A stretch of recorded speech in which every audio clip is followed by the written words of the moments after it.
So this was the worst debate by far. The last debate was actually pretty good, I thought. This one, on the other hand, there was not really much substance.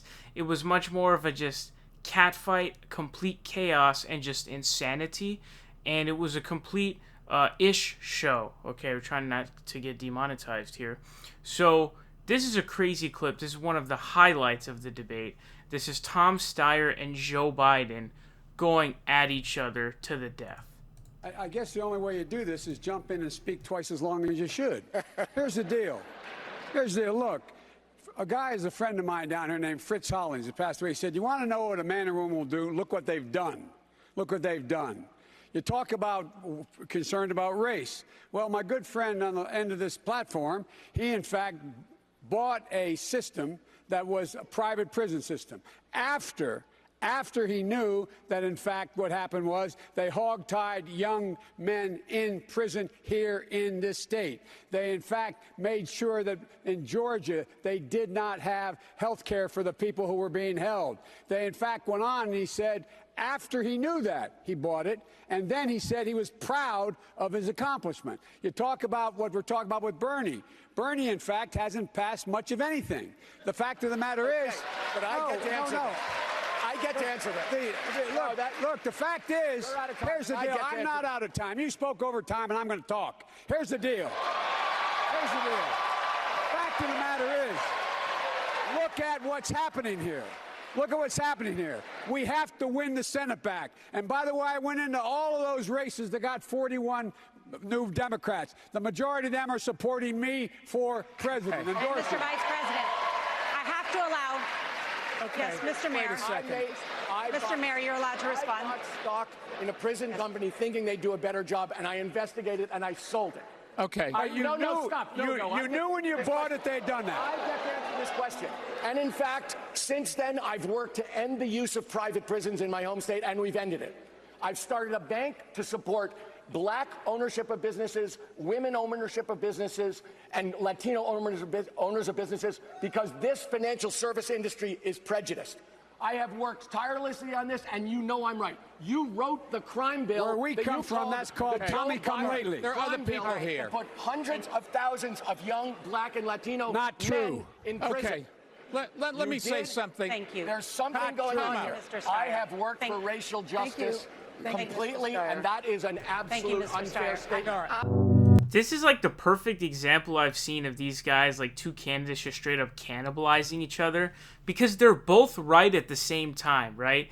And so it's because Joe Biden did write the crime bill that destroyed the lives of millions of African Americans. Absolutely true, 100% undeniable fact. And so he's right about that. But Joe Biden's also right about how Tom Steyer was happy to profit off of private prisons. And then, oh yeah, you make all this money, and then afterwards, oh, whoops, oh no, oh, I investigated, and then I said, I'm not doing this anymore. Bro, private prisons as a concept is the worst thing ever created, is the biggest... I cannot think of a bigger conflict of interest possible, all right? So there's no excuse for that, and Tom Steyer made so much money off of damaging the environment and the economy and humanity of human beings, and now he's trying to run on this platform. It's like, shut up, dude, you're a clown. Like, everyone's laughing at you. Like, get out of here. And so Joe Biden is right about that too. And so they're both right, and they're both criticizing each other, but let's do a deeper analysis.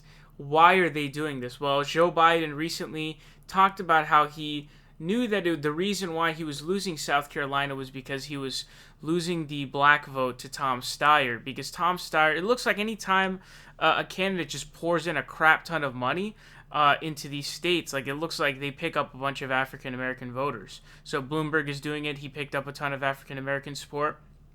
Now, in South Carolina, Tom Steyer spent a load of money, a buttload of money, and he has peeled off a ton of the African American vote, and so Joe Biden was talking about that, and that's what actually has Bernie Sanders as probably the probable winner, especially after this debate, is the fact that he peeled off enough of his African American support to where it basically splits it enough to where Bernie can actually win, and he's probably going to win now.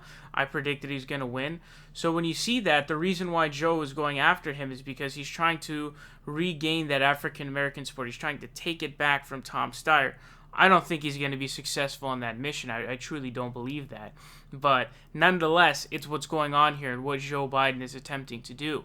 And so what we see here is he's really getting personal deep down. He's really trying to go at him. And what I noticed during this debate is, too, it almost seems like it's tough for Joe to even speak. Like, it's even tough for him to just bring words out of his mouth. You know, you hear, it's like, it's so weird. You can, like, see him struggling to get the words out.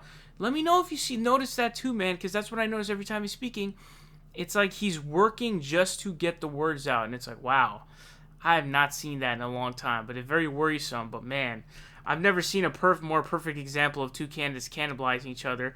The ideal scenario from this is African-American supporters flee both of their campaigns and then switch over to Bernie Sanders. That would be the ideal situation.